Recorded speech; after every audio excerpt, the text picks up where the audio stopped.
Hey y'all, welcome to Parent Empowerment with Mandy Drogin. I'm Mandy. I'm just a mom sitting down having real conversations with real Texas parents about what's going on in our schools. Today, I am so excited to be joined by a mom of two from Dripping Springs ISD, Kenna Hamm. Kenna is here to talk to us a little bit about what's going on in our classrooms as it relates to technology, particularly cell phones. Kenna, thanks for being here. Thank you so much for having me, Mandy. So we got connected because you are a fierce advocate for keeping technology, specifically cell phones, out of our kids' classrooms. And you are in the classrooms as a substitute volunteer sometimes, and you have two young children in the elementary age, so you're really seeing the detriment of what occurs when you give young children in elementary schools technology, access to cell phones and the internet. Can you talk to us a little bit about how you got involved with the Wait Until 8th campaign, but really what was the impetus for you starting to realize we have a real problem in our classrooms? Yes, absolutely. I really appreciate this opportunity to speak on this as a mother. I am also a licensed master level social worker. And so I think naturally with my background in education and professional realm, I already was aware of, children's mental health and the impact that various outside factors can have on our kiddos, especially in the young developmental years. And so for me as a mother of two elementary age children, I started to really have concerns just observing how when my daughter was in first grade, friends of hers started getting smartphones. And for me, that was just concerning on so many levels, but also I was able to recognize this wasn't an isolated incident. This is a pattern that we're seeing across the country. And so I decided that at that time to really delve in further. And as I was able to research some of the data, read Jonathan Haidt's Anxious Generation book that came out a year ago, and all of these different factors, I really started to see that this was something you had to proactively go out and seek solutions to, because unless parent voices were heard, these big companies, the smartphone industry and the social media companies, were going to continue down this path of really targeting our kids. Yeah. Well, thank you for stepping forward, not only to recognize the problem, but also stepping forward to fight it, because I'm right there with you. The technology and the damage that it's doing to this generation. Yes. We really are seeing what has occurred in the current young 20 to 30-year-old generation who are absolutely addicted to social media. It's changed the way their brains were rewired, and we know that anxiety and depression and all these other emotional regulatory needs that children develop over time are not developing in their brain, and that's why they're becoming anxious and depressed and suicidal, and it really is causing a crisis for them, and it's because they've had access to that constant, stream of technology, but that drip of dopamine that the social media platforms are giving. We've read all that. So can you talk to us a little bit about the anxious generation? So this book has become a New York Times bestseller. We're hearing legislators and leaders all across Texas and quite frankly the country reference it, and the studies that have been done showing how detrimental social media and access to smartphones has been on children's brain development. Can you talk to us about what you read and why it really caught your attention and made you go on this mission to help get this stuff out of the classrooms? Yes. So in the book, The Anxious Generation, you'll hear Jonathan speak to several different points, which are trying to keep children off of social media until they are at least 16. But more importantly, really avoiding giving children a smartphone until they are in high school. And so that kind of goes hand in hand with that Wait Until 8th movement, because the Wait Until 8th is encouraging parents to delay smartphones, smart devices specifically, until the end of 8th grade. And so with that, in the Anxious Generation, and he talks about a really important thing that I think as parents we struggle with, and that is allowing children to have risk-based play and being out in an environment, allowing them to maybe climb a tree a little higher than your mama heart is comfortable with, or allowing them to walk out of sight around the corner to the store to run an errand for you. Things that I think we've been programmed in past generations to fear. But when you look at the data and the statistics, the likelihood that my child going out of sight around the corner to get candy at the candy store and being kidnapped is like slim to zero. But my child handing them a smartphone at 10 years old, there are predators that are making contact with them within seconds, minutes, not even days. Like you don't realize how sometimes our fear-based parenting, we're afraid of the wrong things.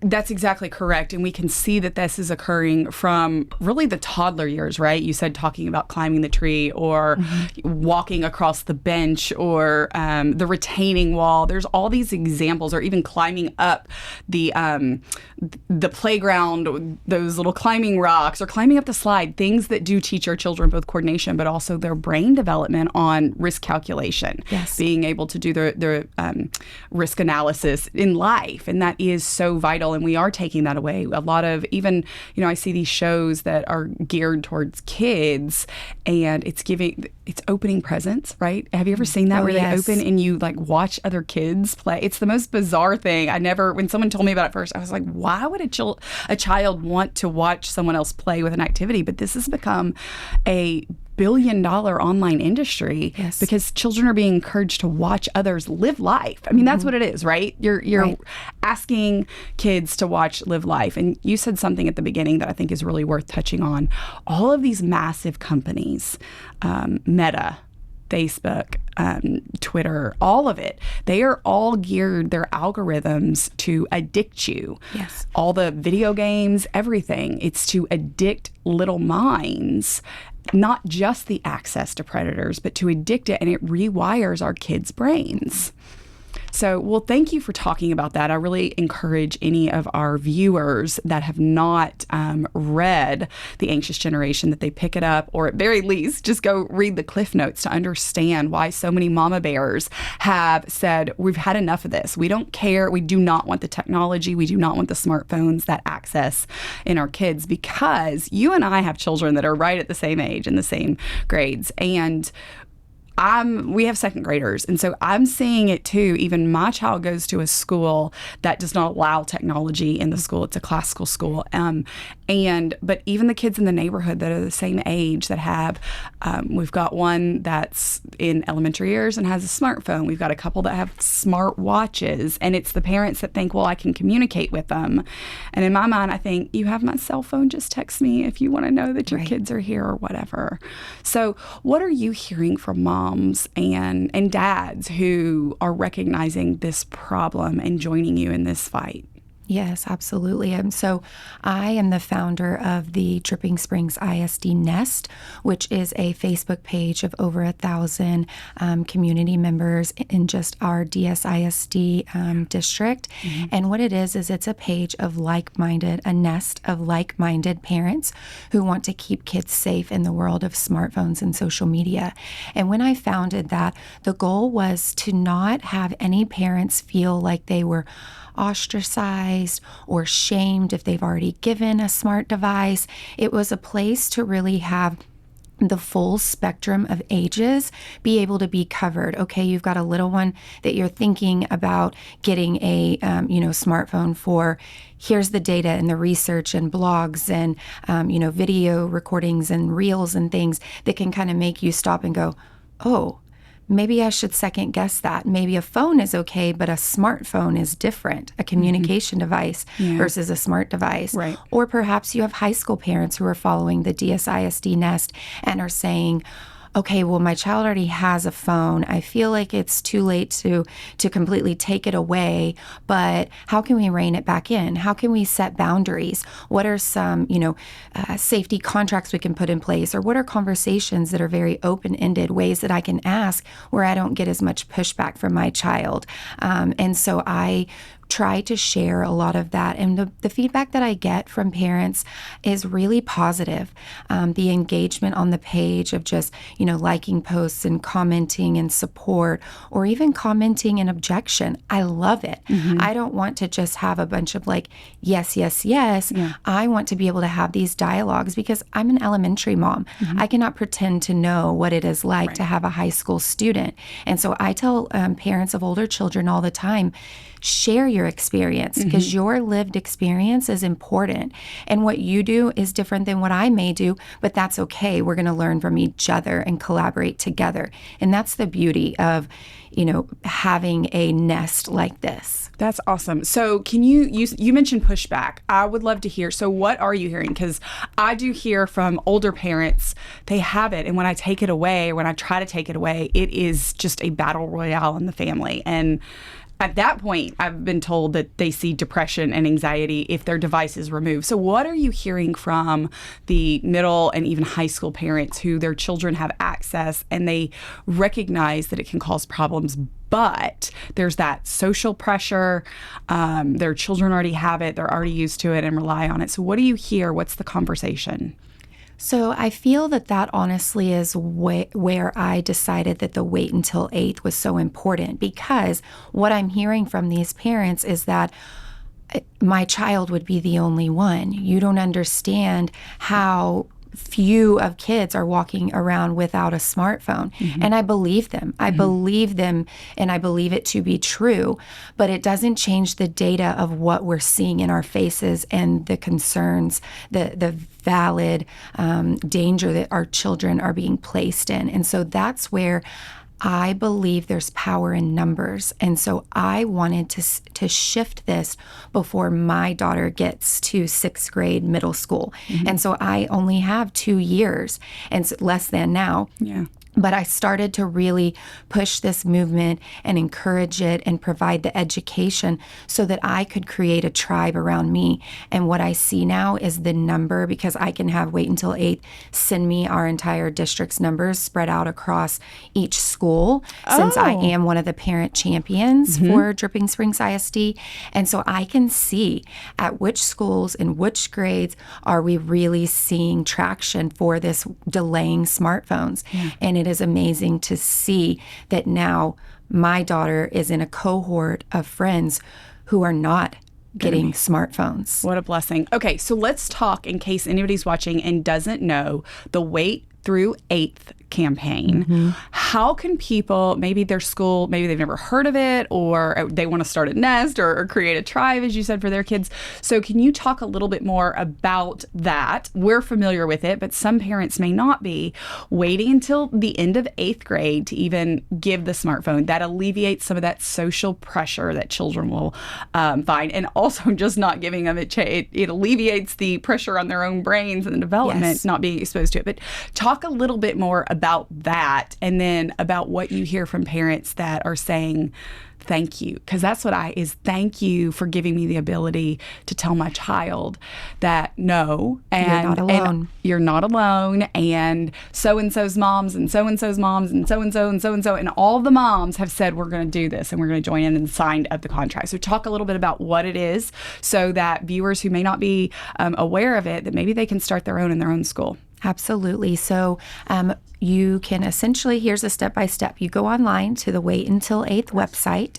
It is very user-friendly. Mm-hmm. They provide you with the data and the information as to why they created their mission and what the movement means exactly of delaying a smart device until the end of 8th grade so that you then have a high schooler. On there is a button that says to sign the pledge. So if you believe that this is beneficial for your child to delay the smart device, you can sign the pledge. You enter in your information, and it will populate your school that you as you type it in. Once you have done that, you will receive a email once there are 10 families in your school in your specific grade. So class of 2036 graduating class, you're going to know, okay, here you go. You put in all your information, and then you're going to get an email saying, here are the other pledges that have been signed by these families, and you have their email addresses. And so it is a beautiful way to be able to connect via email with other like-minded parents that are in your child's grade in your same district. And so it's really great. And you feel really empowered as a parent, or I felt very empowered as a parent when you receive that email, knowing that you're not alone. And like you mentioned, being able to reassure your child that this is something that us as parents have really seen that, yeah, you see a lot of kids that do have phones, but it's our job to protect you. And we've seen that there are some dangers with it. And it's not that I don't trust you, but there are a lot of people out there in the world that when you give a smart device have access to you, and I don't trust them. And so then you're able to show them, hey, this child in your class and this little girl and this boy, they are also not going to be receiving a smart device. That is so great, encouraging to hear. And have you're in the classroom sometimes, you're a volunteer substitute. So first, can you give a little bit of background and your experience in the classrooms, volunteering and subbing, you said about 3 hours a day. What have you seen in the classrooms, and what are you hope to see in the future? Yes, so every school has a PTA or a PTO that you can join as the Parent-Teacher Association. And so our amazing Dripping Springs ISD has PTAs at each campus. And so I am a member of our PTA. And through that, you can get a specialized training to be able to be a subs RS. So you volunteer in the classroom as a parent to just help the teacher out. Perhaps that teacher needs to step out into the hallway and do some personalized activities or testing or screening with children. And so they need a person in the classroom that is helping to maintain the activities that are happening in there. And so I'll go in and volunteer to do that. I go, maybe once a month, and you can do 1 hour up to 3 hours, but you still have that teacher right there as a support to you. But what I have observed in being in the classrooms is that children are very much affected by smartphones just in observing their behaviors. I have a deep, profound love for teachers. I don't know if it's partly because as a social worker, I can empathize with doing a sometimes thankless job that is not paid enough, but I truly appreciate and value our educators, our administrators, and feel that they do not get enough credit for what they, the way that they support our students day in and day out. And they go beyond just educating them. Oftentimes they're, another influence in their life. And what I have observed in these classrooms is that teachers, and I've heard from teachers, that they're struggling. Children's behaviors have progressively gotten worse. The data supports that because of these dopamine floods, that sometimes children are going to homes where they are on a device as soon as they walk in the door. They do not have a bedtime routine. Devices are in the dark in their bed with them, and they may be up until late hours that the research shows is unhealthy for their developing brains. And we have children who are victims of sextortion, are being exposed to pornography. And so these things are happening on school buses when children are not being, monitored, and you're not seeing that one-on-one device, what's occurring.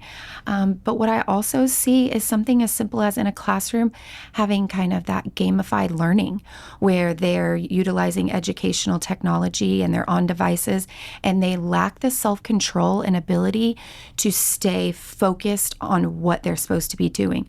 So let's say that the teacher has assigned, you're supposed to be doing this application or this program that is wonderful and has great educational benefits, but the child is struggling with not clicking over within that application to play the game portion of it. Okay, you're supposed to be reading on this screen, but there's this little small piece where you get to play a game and you earn coins. And so it's to try and create this reward system to encourage them to engage in this learning. But I think inevitably it's really kind of doing the opposite for children. It is preventing them from understanding that sometimes we just have to do a task that does not come with this quick reward, this instantaneous pat on the back. And so I'll be in the classrooms volunteering, and it is my role as kind of the stand-in teacher in that moment. Hey, I noticed you're on a different screen than we're supposed to be on. They're like, but miss, it's within the program. I'm still in the program. Like, I know, but let's go back over to the actual educational piece. And so that redirection constantly, I feel for teachers. Yeah. Because constantly policing the ed tech or constantly policing, hey, we're not supposed to have our smartphones out during instructional time. That's not their role and their job to do that 24/7. Right. And I've had a lot of teachers tell me how frustrated they are at, you used it, it's the gamification of education, of learning. You know, as parents, we want our children to love to learn and to retain the information. That's a huge problem with the gamification of it. And it really does take away the teacher's ability to ensure that kids are truly mastering a lot of these concepts. When you make it a game, the data shows us that when you're making it a game, you might retain it in the short term, but you're not keeping it. It was more a part of the game. It was the memorization in the moment, and then it's quickly lost. And we're seeing that in our high school and collegiate years. There was a report released late last year talking about how that at the Ivy League schools, so that which are our thought leader institutions, that kids are reading half as many books as they did 30 years ago.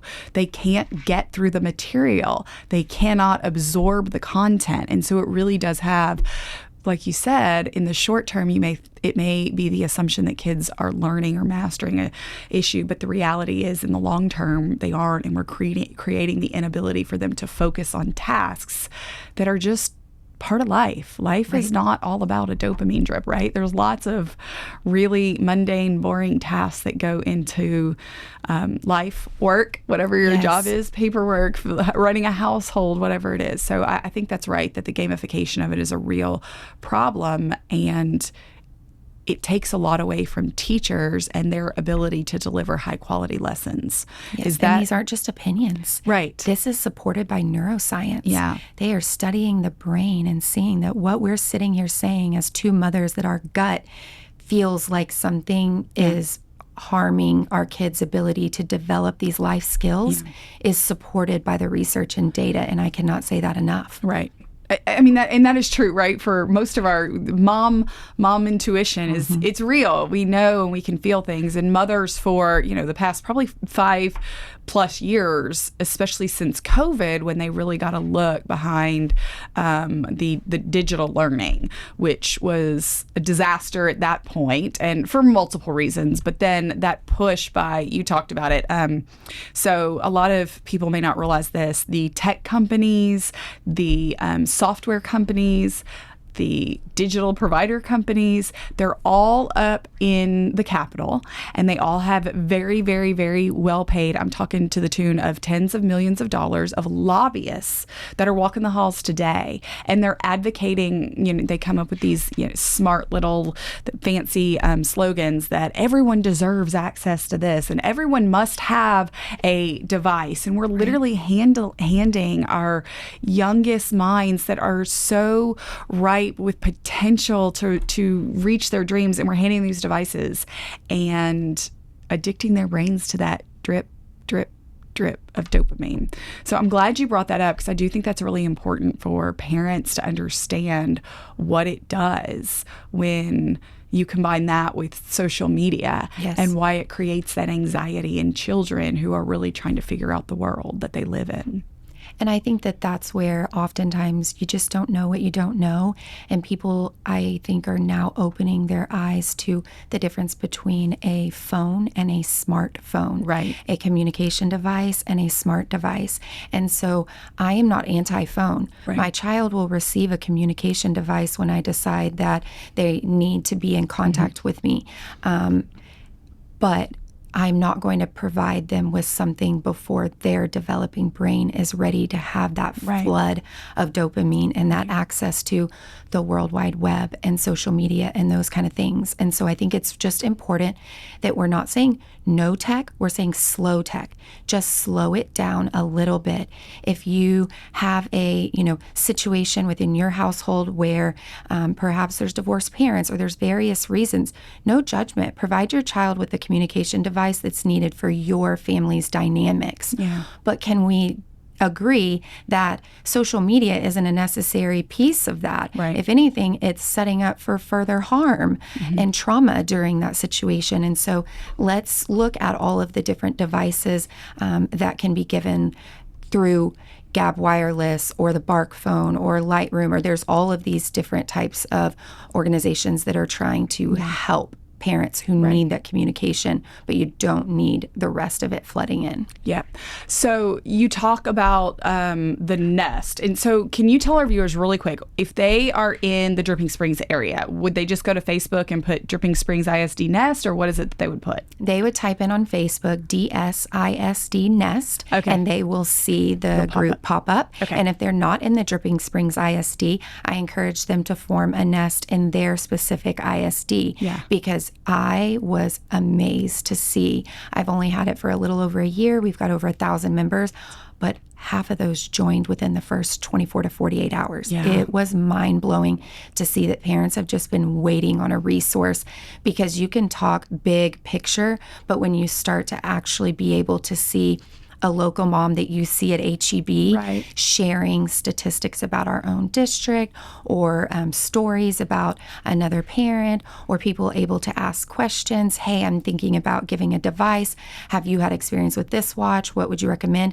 And it's created this informal support system between families and community members. That's amazing. So there was clearly a hunger, a demand for parents to have resources and feel the community themselves and being able to say, we don't want this. So the Nest, is that a different kind of organization from the Wait Till 8th campaign, correct? Yes. So when you're getting, I know that you participate in both because they both have obvious value. If you wanted to create a nest in your local ISD, or for your local ISD to be able to have information, where would you go to find the information from the organization that does the Nest? Yes. So I, of course, right this minute, I'm going to forget the individuals who kind of started the idea of having the Nest. Yeah. But it's as simple as just creating a Facebook page that way. And so you're able to just start inviting friends, and then it's a trickle. There are obviously many members on my Nest page who I have not interacted with within my district, or at a different school. But we've got all the way from pre-K parents to senior parents. And so it's really amazing. And it is different than the Wait Until 8th, just like there's also the movements of, phone-free schools. And so there's so many different organizations that overlap in their mission, but each one has a unique story and a reason why they started. Yeah. Okay. Thank you for sharing that. I just want to make sure that parents who want to participate and say, oh my goodness, I've been wanting this as well, just like you served your community clearly, that moms and dads, you can do this yourself, right? You can do this and provide the information. So that's talking about the parents, but I'm curious because you are involved with the PTA, you do the volunteering at the school. So I imagine that you're someone that your teachers and administrators are incredibly grateful for, because I know that we're constantly hearing them say we need parents involved. What is their response? I would imagine they agree with kind of the Wait Till 8th. What is the response that you hear from those that are actually employed by the district that you interact with? Yes. So as I mentioned before, my, deep love for educators and administrators that work with our students daily, I can't even begin to express. And so I'm very thankful. My child, both of my children's principal at their elementary school is very supportive when parents share our thoughts. It could be something as simple as, at a PTA meeting, she mentions that, hey, do you have any thoughts, questions, concerns? And we can bring up, I noticed there was some buzz about a specific educator was utilizing kind of digital candy, we call it. And it's where perhaps in the classroom, on a Friday, if, you all achieve this, this, and this, Friday, you'll be able to bring your own device. And so something like that perhaps, again, you don't know what you don't know, immediately nipping that in the bud and being able to provide that educator who was well-intentioned. The kids are like, do we have a PJ party? Do we have popcorn? Do we do this? And it's like, okay, here's why that is not the best thing. Digital candy is not what we want to see in our district. And yes, that's a small isolated incident. And I recall that it was years back that occurred, but immediately administration is on it and making sure that they're reinforcing what's going to be more positive types of rewards for our children. I'm so happy to hear. I figured that the administration would like that parents are involved and that they kind of have a mandate from their student bodies, parents, because that does help reinforce. Because I've talked to a lot of administrators and teachers who they say if parents aren't backing us up and keeping it out of the classroom, that it's a big problem if parents are insisting that they send those devices. But now I'm fascinated by the digital candy. I have literally never heard that term, so I've learned something new today. Thank you for sharing that. And that is, it makes sense, right? I understand the intention behind it, but I'm glad to hear that you all were involved and said, there's better ways, whether it's have popcorn or have, something else that would be a fun activity or treat versus, because that really would put a kids whose parents have signed on to the wait till 8th in a very difficult position. And we really are, trying to ensure that our children and that each individual child and the parents who don't want their children to have access to the smart devices aren't ostracized and put in a different situation that they feel bad or being bullied or whatever. So, And digital candy can also be the one-on-one school-issued devices. We have to keep that in mind as well, that if in the classroom we're utilizing those as a reward system, that can have negative consequences on the children's brain development, of them understanding that, if I achieve this or I get this work done very, very quickly, I get to have 15 minutes of, free time on the school-approved programs on the school-issued device, but it's still, are there better rewards that we can encourage in classrooms throughout the state of Texas, right? Nationwide. Let's try and avoid that digital candy. Let's try not to use smart devices to entice our kids. Wow. That makes perfect sense. That term digital candy. So that is a term. That is a real term that I don't know, but today it's going to be. Well, you're making it.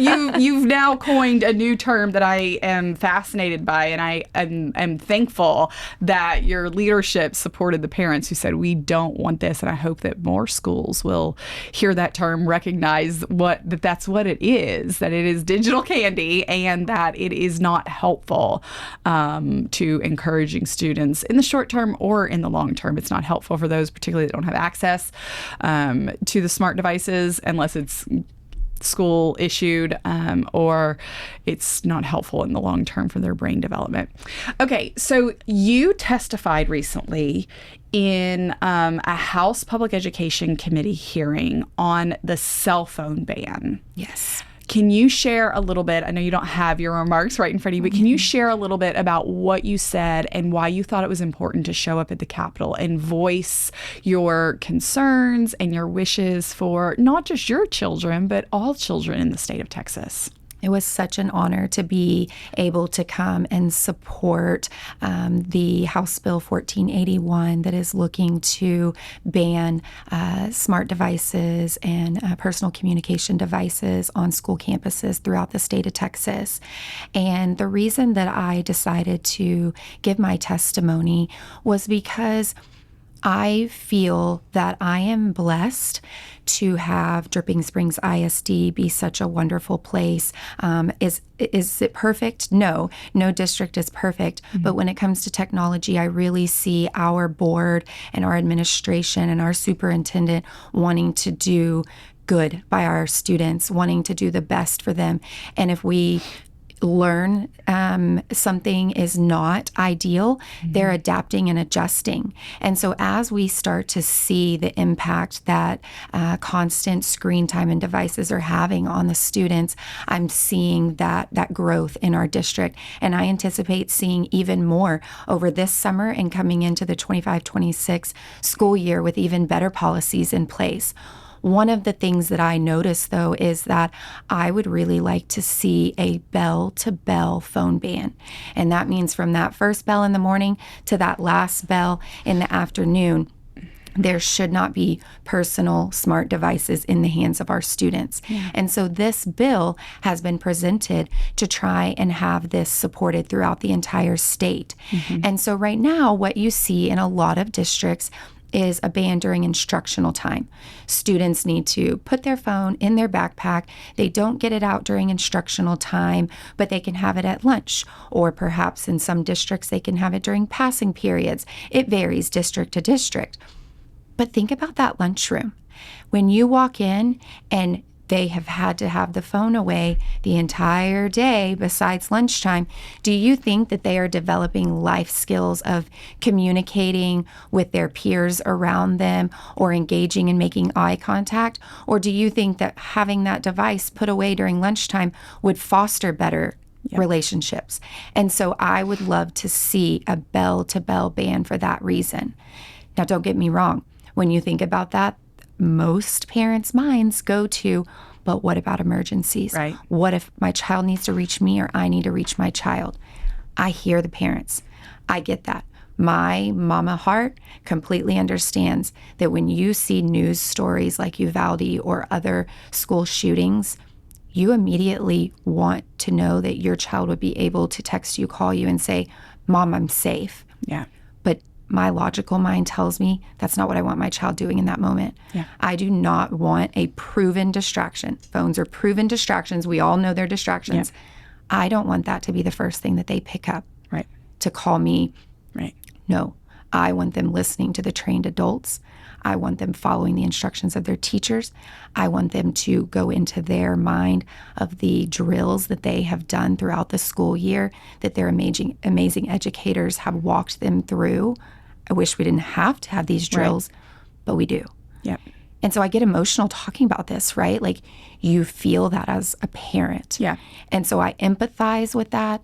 As a social worker, as a parent, I understand that want, but the need outweighs my want to know my specific child is safe. We need all children safe, and we have trained amazing people in that building that are there to make sure all the children are safe, and a device has not been proven to keep them any safer.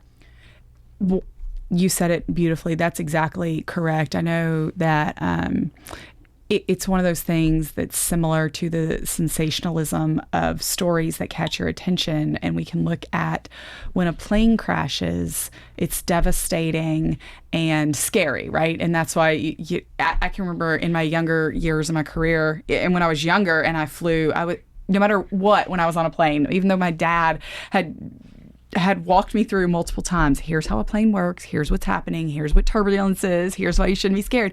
Didn't matter. I was in the moment, when you're bouncing, you're really, really fearful.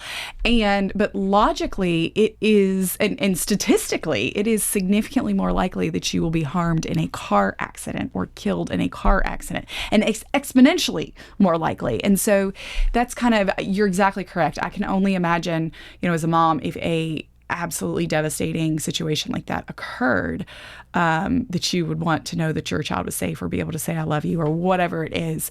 But statistically, the likelihood of harm coming to your child through predators online, through being exposed to inappropriate things, through the development of anxiety and depression and all the other issues, even leading to suicidal ideation and suicide, it's statistically significantly more likely that that will come from access to smartphones and social media than the absolutely devastating abhorrent acts that do unfortunately happen, but are rare. Yes. So I'm glad that you touched on that, because we do hear that. And as mothers of young kids, we can certainly understand in that moment that fear that we've seen that parents are going through when they're standing on the news or whatever. But statistically, what's really harming kids is the rewiring of their brain and the access to social media before their brains are developed enough to handle and understand and process and all of that. And they see things that they cannot unsee. That's right. They cannot unsee. And they hear things that they cannot unhear, whether it's videos or YouTube, but even we truly have a bullying epidemic, which is just horrifying. I've met with a lot of mothers whose children have been a part of bullying situations where her son tried to kill himself, and it's just absolutely devastating when you think of that. And that is significantly more common, unfortunately, than these awful school shootings that take place by mentally ill people. I mean, that's a whole different discussion. But the reality is anybody that could even conceive to harm children inside a school building themselves would have to be just completely mentally deranged people. So, well, before we wrap up here, I would love for you to look in the camera and talk to the parents of Texas. Talk to the mamas who in their mama heart and their mama gut know, I need to take some action. And talk to the legislators who need to be listening to parents. This is the parent empowerment movement. It's about ensuring that every parent feels empowered, that their school is providing the high quality education that I would say is free from smartphones and devices that are not good for their children. So talk to them and tell them why it's important to commit to supporting the, I love the bell-to-bell cell phone ban. I think that is absolutely necessary. Commit to the wait till 8th for social media, and commit to standing together with other Texas parents in ensuring that our children's little brains have time to develop before they're exposed to the big world that's out there. Yes. Well, as parents of young children in today's tech world, it's so important that we all kind of reflect within and think about what can we do to help keep our children safe in the world of smartphones and social media. That begins at home with us setting boundaries, making sure that we have phone-free spaces, perhaps dinner around the table. How many times are we looking down to just look at a quick text message from a coworker who reached out at 6:30? Well, could that wait until later on when the kids are in bed and you reply to that email, and allow that table time to be conversation and developing life skills? Perhaps out at a restaurant, same thing. Is it easier to keep a toddler quiet on their iPad device? Yes, I like a good quiet meal just like any other mama. But perhaps we teach them, hey, tonight we're going to go grab some Mexican food and we're going to sit and we're going to talk or play a game or do tic-tac-toe. And you come prepared to teach those life skills to them of patience. But it goes beyond just parents in the home. It's the responsibility of all of us, teachers, educators, administrators, board members, superintendents across the state, to support these phone-free movements. We need our schools to be phone-free to allow our children to develop, and really for us to pay attention to the data that is showing us the detriment that this can cause to the youngest minds up to the graduating seniors and even into college. And then beyond that, our legislators and the individuals who can help to enforce this from a higher level so that it isn't dependent on the superintendent over here across the state of Texas who really wants to enforce this, but has this group of parents who are pushing back so hard that they feel that they cannot enforce it.